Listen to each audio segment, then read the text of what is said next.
isso é uma resposta fácil, pelo menos para mim, porque nós temos um canal de televisão, que é o canal Q, que é o canal 15, para quem tem Mel, Amazon, é o canal das produções científicas, temos lá os nossos programas. E pôs-se esta questão, que é qual é o acordo ortográfico, vamos adotar ou não vamos adotar o acordo ortográfico? E o que nós decidimos fazer foi adotar os últimos 3 acordos ortográficos. Ou seja, cada uma das pessoas dos programas pode escolher qual é o acordo ortográfico que pode seguir. Porquê? Isto é a minha opinião. Eu fui professor de português, mas eu tenho esta opinião. Eu acho que a ortografia, é importante escrever bem e sem erros ortográficos, mas a ortografia é uma convenção. E é relativamente menos importante a ortografia, é definitivamente menos importante a ortografia, do que aquilo que se faz com a língua, ou seja, a imaginação, o uso do vocabulário, a sintaxe. Eu sempre valorizei mais a sintaxe e o vocabulário do que a ortografia. Se se escreve com Y ou com I, por exemplo, lembro-me que um grande escritor português, o Teixeira de Pascoais, dizia, no tempo dele, que o acordo ortográfico que o obrigava a deixar de escrever abismo com Y e passar a escrever abismo com I, ele achava isso inaceitável, porque acha que o Y é que dava ali, que é o abismo. E a minha opinião seria o Teixeira de Pascoais, que continua a escrever abismo com Y. As pessoas vão perceber, tudo bem. Portanto, a minha opinião sobre o acordo ortográfico é, acho que as pessoas podem escrever com o acordo antigo ou com o acordo atual. Agora, há uma vantagem prática em todos escreverem da mesma maneira, sobretudo nos programas de computador, os corretores facilita se toda a gente escrever da mesma maneira. Neste momento, há uma possibilidade extraordinária, que é a língua portuguesa. A língua portuguesa é capaz de ser o maior património de Portugal. Isto é, aquilo que nós deixamos ao mundo mais valioso.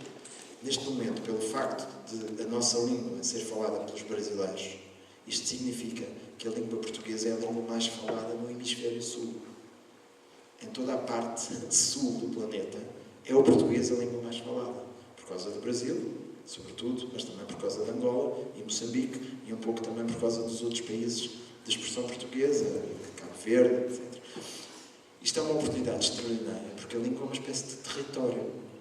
Se eu, como escritor de romances, de banda desenhada, se eu, como autor de filmes em português, poder chegar, em vez de ser só aos 10 milhões de portugueses de Portugal, poder chegar aos 300 milhões de falantes de português no mundo, isso abre uma possibilidade para mim extraordinária. E, portanto, isto é uma coisa que está para lá do acordo ortográfico.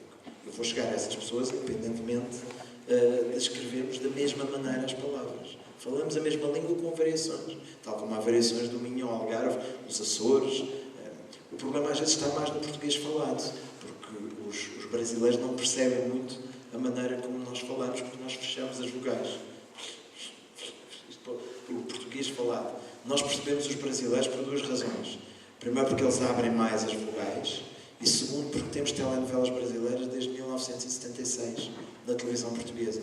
Estamos habituados a ouvir falar brasileiro. Mas, de facto, esta língua comum é uma possibilidade extraordinária que nós temos. E isso está muito para lá dos acordos ortográficos. O acordo é só uma convenção. Eu não uso, eu escrevo o português que estava antes do acordo. O meu pai é professor de português também, e de latim, e tivemos 2 conversas. Ele mostrou-me, além daquelas que eu sabia, que o acordo está mal feito, tem coisas muito mal feitas. E concordo com o Bruno, pronto, se é para haver, que haja pelo menos a hipótese de escrever de outras maneiras, porque aquilo que se passa, este livro foi editado no Brasil, onde é uma coisa esquisitíssima. Foi editado no Brasil e lá obrigaram a que ficasse com o acordo brasileiro. E não é o mesmo que o nosso, é uma coisa absolutamente absurda. Para ter um apoio estatal lá do Instituto da Língua, mas e a verdade é que a única dificuldade que existia e que existe tem a ver com palavras que nós simplesmente não percebem, tal como nós tivemos de nos habituar a palavras que eram diferentes. Há sempre o exemplo do banheiro, enfim, tudo, o ónibus, tudo isso, o trem, o bonde, a bunda, enfim, essas coisas que já o Hermano José há muitos anos brincava com isso. Havia uma personagem que estava fixada na elétrica dela, lembras desse sketch? Era Bond, mas ele tinha feito bunda, aquilo era uma brincadeira que não teve muita graça. E o problema do acordo ortográfico, na minha opinião, é apenas este: está mal feito, está exagerado em algumas coisas, obriga-nos já a tirar umas coisas que não são assim tão mudas, não são assim tão mudas, pelo menos para mim não são. E, portanto, eu acho que a solução, uma vez que os brasileiros agora não vão adotar isto, já se percebeu? Agora disse adoptar mesmo. Sim, foi. É verdade, foi. Eu sempre disse assim, foi assim que aprendi. E, portanto, há palavras que me soam muito mal e eu vou continuar a escrever assim enquanto me deixarem.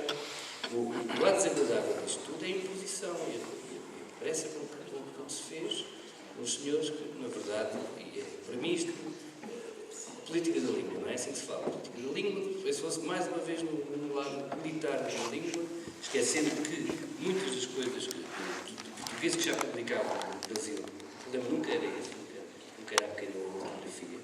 E depois entra-se nisto com os senhores que andaram nas comissões, que é o Brasil, passaram umas temporadas e, portanto, também tinham que apresentar resultados e, portanto, tinham que alterar a ortografia. Para mim é muito simples, acho que foi isso.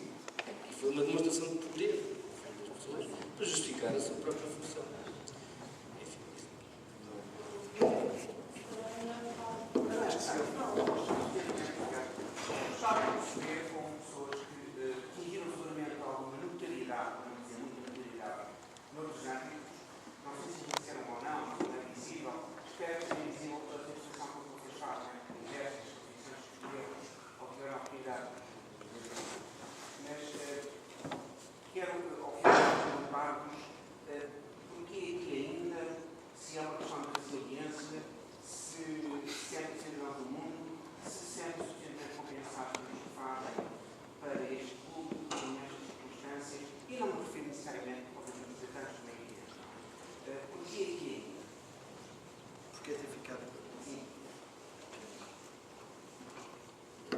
Por que não?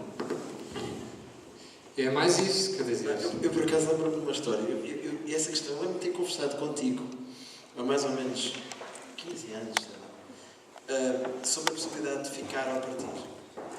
E uma das razões por que ficámos, pelo menos eu posso falar para mim, uma das razões por que eu fiquei é que, apesar de tudo, dentro da área em que eu trabalho, se eu quisesse ir para outro país, e as hipóteses que eu tinha, não é que eu tinha, que eu queria, que eu gostaria, era ir para um país anglo-saxónico, por exemplo, Inglaterra ou, por exemplo, Estados Unidos. Só que para trabalhar na área que eu queria trabalhar, que era o cinema ou a televisão, provavelmente eu ia ter que me especializar, ia ter que escolher. Ou seja, ou ia para o cinema ou ia para a televisão. Ou ia escrever argumentos ou ia escrever shows cómicos. E uma das coisas que em Portugal me seria possível, e isso agradava muito, era a possibilidade de, em Portugal, continuar a fazer hoje banda desenhada, amanhã televisão, depois de amanhã escrever um argumento para um filme, depois, quem sabe, editar um livro, com a vantagem de estar no meu país, na minha terra, ou seja, num sítio que eu gosto, que tem bom clima, que tem boa comida, que tem as pessoas que eu gosto. E eu, há espíritos mais aventureiros, eu não sou muito aventureiro. Portanto, eu quando pensei, não, eu acho que cá vou conseguir fazer mais o que eu quero fazer, que é, no fundo, escrever para vários géneros. É isso que eu mais gostava de fazer. Depois acabei por ficar também produtor e ter a empresa e tudo isso.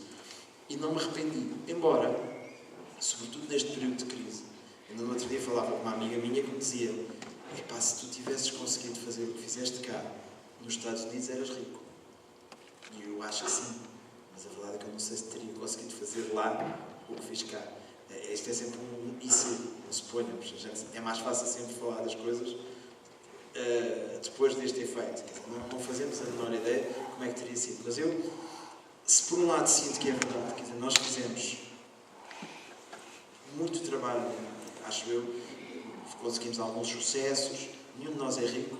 Acho que, pelo contrário, até nos últimos anos, como aconteceu quase todo em Portugal, nós somos classe média e, portanto, baixámos o nível de vida, é verdade. Não chegámos ainda àquele patamar em que somos ricos, não. Somos classe média e agora, como toda a gente, desceu. E, portanto, a sensação que eu tenho é, se calhar, estes êxitos que nós tivemos, estes programas que nós fizemos, criámos personagens populares, noutros sítios, se calhar, a escala, se isto fosse nos Estados Unidos, em vez de ter 3 milhões de espectadores, tinha 30 milhões. E se calhar pagava-nos os tais, a tal vida de rico cá não. Mas eu pessoalmente não me arrependo da opção que tomei. Pois, eu só gostava de dizer em relação a isso, que eu tive de facto essa hipótese, quando estive a viver em Inglaterra, poderia lá ter ficado. A minha mulher era inglesa, tinha amigos lá. Há uma coisa que eu acho que geralmente não se fala, mas que em relação a muita gente que eu conheço, dos meus amigos, que é uma verdade, é que estas opções de ficar ou de partir ou de escolher o sítio onde vive, às vezes, ou na maior parte das vezes, passa mais pelas pessoas com quem nós estamos na nossa intimidade, pelas pessoas com quem decidimos fazer uma vida, com quem decidimos ter um relacionamento, com quem nos decidimos casar. E eu, por exemplo, em Londres, que era uma cidade que me aguçou muitos sentidos, me aguçou em muitos sentidos, eu nunca fui verdadeiramente capaz de me apaixonar em Londres. Eu acho que isso para mim diz muito da cidade. Portanto, eu nunca poderia viver lá, enquanto que a Lisboa já me apaixonei várias vezes. E isto talvez seja uma coisa um bocadinho estranha, talvez haja muitas pessoas que achem que isto é um bocadinho uma leviandade, uma aberração. Mas a verdade é que eu acho que essa é a razão pela qual, pelo menos nós, se calhar latinos, ficamos ou partimos, não é? Tanto que vocês veem isso mesmo muito para os estrangeiros, por exemplo, que vocês conhecem ou que conhecerão, que vivem em Portugal. Eles ficarem ou não ficarem, muitas vezes tem a ver com o facto de se apaixonarem cá ou não. E a mesma coisa vale também para nós. Eu acho que essas duas coisas estão ligadas e acho que às vezes nós, mesmo até em termos do próprio processo educativo nas escolas, hoje estamos um bocadinho... Queremos resumir as nossas vidas e aquilo que fazemos a uma série de atos profissionais. Acho que é uma visão um bocadinho reduzida. Eu acho que as duas coisas andam muito ligadas e nunca se deve esquecer disso. Eu posso dizer que havia aqui um lado de idealismo, pelo menos da minha parte. Nós tínhamos na altura a ideia, isto foi, portanto, antes do Público, quando o Jornal Público começou, onde eu estive desde o princípio, havia esta ideia, vamos fazer um jornal tão bom como o El País de Espanha, como o New York Times, digamos assim, a ideia. Evidente que depois a história foi um bocado diferente, mas também me lembro quando começámos a escrever os sketches, eu tinha a ideia, vamos escrever séries de televisão como a BBC, vamos fazer humor como os Monty Python, portanto, não era o dinheiro que estava em causa, de facto, não era. Mas para mim não era. Havia uma história, aliás, uma vez fizemos uma série de televisão, correu tão mal que eu nem fui receber o dinheiro. Ainda hoje, e era muito dinheiro. Fiquei tão envergonhado com aquilo que não fui receber o dinheiro, é verdade ou não? E isto tinha a ver com isto. Nós também estávamos a pensar que íamos fazer qualquer coisa pelo nosso país. O humor na altura era só revista e, fora o Hermano José, eram coisas muito básicas que nós achávamos modernas, nesse sentido bom, nós achávamos interventivas, nós não achávamos graça sequer. O jornalismo era muito cinzento, o Diário de Notícias era assim o exemplo na altura, depois foi obrigado a mudar, de um jornal diário que era uma espécie de chapa 4. E, portanto, tínhamos uma noção de que poderíamos nós, não nós, fazer pelo nosso país qualquer coisa. E ao mesmo tempo por nós, porque iríamos... Eu trabalho com língua portuguesa, portanto, não para a visão, mas para outro país, teria que aprender essa outra língua. Não é que não a tenha aprendido, porque tive que aprender inglês, tive que desenvolver o francês, outras línguas, tive também a sorte de ser muitas vezes enviado para todo o mundo a fazer reportagem, e nesse sentido era ver muito bem, um bocado, ir ao encontro dos acasos que acontecem em reportagem, mas também escolher muito bem os objetivos para poder contar o que é que estava a passar aqui e ali. E quando estamos a contar o que se passa noutro país, estamos inevitavelmente a comparar com o nosso país. Eu lembro quando estive na Bósnia, onde já tinha estado em férias, depois lembrei que me dera voltar para Portugal, porque estas pessoas estavam aqui até no país desenvolvido e de repente estão aqui a matar-se. E em Portugal não estou a ver que as pessoas vão fazer isso. De maneira que o nosso país tem qualquer coisa. Nós esperávamos que a coisa corresse tão mal e vamos ver se isto melhora, mas havia este lado Podemos fazer qualquer coisa melhor. Eu só ainda em relação a isso gostava só de vos dizer uma coisa, que eu realmente sinto mais esse sentido de cidadão do mundo, ou seja, para mim a noção de patriotismo é-me difícil, por exemplo, usar a expressão que o Rui diz, o meu país, quer dizer, não é o meu país, é a minha cidade, é o sítio onde eu vivo, não é? Tenho de facto as minhas amizades um bocadinho espalhadas pelo mundo, o meu maior amigo está em Londres, muitos outros amigos próximos estão noutros sítios, eu próprio fiquei estrangeirado por ter tido parte da minha educação numa altura fundamental num outro país e de ter sido casado com uma pessoa também de outra cultura durante muitos anos. E acho que no mundo em que nós estamos hoje, como vocês veem, é muito fácil a gente construir uma cumplicidade com alguém que está num outro sítio completamente diferente, do qual a gente nem sequer sabe muito bem o estilo de vida, mas em que pode haver, seja através do Facebook, de e-mail ou de quer que seja, pode haver uma identificação, pode haver um sentido de pertença, de sermos de uma mesma família, de nos interessarmos pela mesma coisa, não é?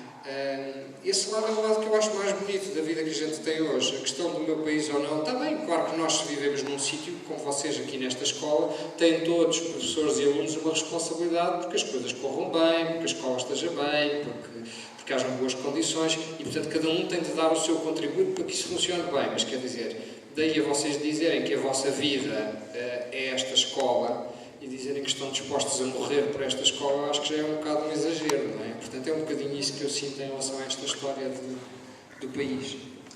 Eu queria só acrescentar em relação a este país. A noção de pátria é uma noção relativamente recente, é do século XIX, não é? Ou seja, hoje em dia, nós pertencemos realmente a vários países, em certo sentido. Eu há bocado falava da língua portuguesa, a pessoa dizia que a língua é uma pátria, e em certo sentido é um território, é verdade. Nós pertencemos à língua portuguesa, pertencemos a Portugal. Eu sinto-me mais lisboeta do que português, mas sinto-me também na língua portuguesa, sinto-me europeu. Esta possibilidade extraordinária que é poder viajar sem ser parado em fronteira nenhuma, de Lisboa até Roma, até Berlim, é extraordinário. Espero que não vamos perder isso. É uma coisa nova. Era um continente que estava em guerra em 1940 e, de repente, 30 anos depois, é a comunidade mais democrática do mundo, provavelmente. Isto é uma coisa extraordinária que não se pode perder. Eu sinto-me europeu. Se eu estiver no Brasil, eles tratam-nos por europeus. Vocês lá na Europa. Acontece muito, quando nós vamos para fora da Europa, as pessoas não se referem a nós como portugueses, referem-se a nós como europeus. Isto devia-nos fazer pensar.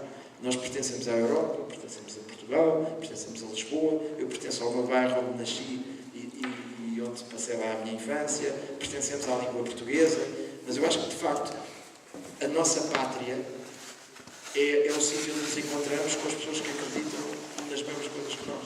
Ou seja, as pátrias são estas coisas idealistas. Eu acho que sou compatriota, por exemplo, das pessoas que riem do mesmo que eu. Quem se ri das mesmas coisas que eu é para mim mais próximo do que compatriota. Isso é uma forma de pátria. Quem se emociona com os mesmos filhos. Pronto, e este sentido, eu acho que está muito presente, sobretudo, nas novas gerações. Eu sinto e espero que isso não haja um retrocesso nisso. Sinto que hoje somos todos muito mais cidadãos do mundo e esta ideia da Europa, por exemplo, uma coisa como o Erasmus, que vocês devem conhecer, que é a possibilidade, por exemplo, de vocês estudarem, terem equivalência nos cursos e poderem estudar em Lisboa, ou em Berlim, ou em Roma. Isso é uma coisa absolutamente extraordinária e é uma coisa recente. Isso faz com que vocês se sintam, de facto, europeus. E é uma coisa que se devia defender, porque não está garantido.